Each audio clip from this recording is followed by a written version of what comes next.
Hormuz সংকটে বিশ্ব জ্বালানি বাজারের অস্থিরতা নিয়ে বড় সতর্কবার্তা দিয়েছে সৌদি আরবের রাষ্ট্রীয় প্রতিষ্ঠান আরামকো। প্রতিষ্ঠানটির প্রধান নির্বাহী আমিন নাসের জানিয়েছেন, গত 2 মাসে হরমুজ প্রণালীর অচল অবস্থার কারণে বিশ্ব বাজার প্রায় 100 কোটি ব্যারেল তেল হারিয়েছে। যদিও রোববারের এক বিবৃতিতে আরামকো জানিয়েছে, সংঘাতময় পরিস্থিতির মধ্যেও বছরের প্রথম প্রান্তিকে তাদের নিট মুনাফা উল্লেখযোগ্যভাবে 25% বৃদ্ধি পেয়েছে। আমিন নাসির সতর্ক করে বলেছেন, জাহাজ চলাচল পুনরায় শুরু হলেও বাজার দ্রুত স্থিতিশীল হবে না।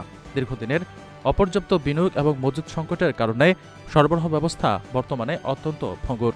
বিশেষ করে ইরান, ইসরায়েল ও যুক্তরাষ্ট্রের উত্তেজনার জেরে হরমুজ প্রণালীতে সৃষ্ট সরবরাহ বিঘ্ন তেলের দামকে দফায় দফায় উস্কে দিয়েছে।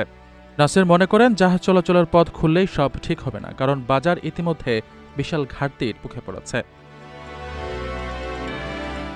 বর্তমান সংকট মোকাবেলায় আরামকো বিকল্প হিসেবে তাদের ইস্ট ওয়েস্ট পাইপলাইন ব্যবহার করছে, যার মাধ্যমে লোহিত সাগর দিয়ে তেল সরবরাহ সচল রাখা হচ্ছে। আমিন নাসের এই পাইপলাইনকে বৈশ্বিক জ্বালানি নিরাপত্তার লাইফলাইন হিসেবে অভিহিত করেন। এশিয়াকে তাদের সবচেয়ে গুরুত্বপূর্ণ বাজার হিসেবে উল্লেখ করে তিনি জানান, বৈশ্বিক চাপের মধ্যেও সরবরাহ সচল রাখা এখন আরামকোর প্রধান লক্ষ্য।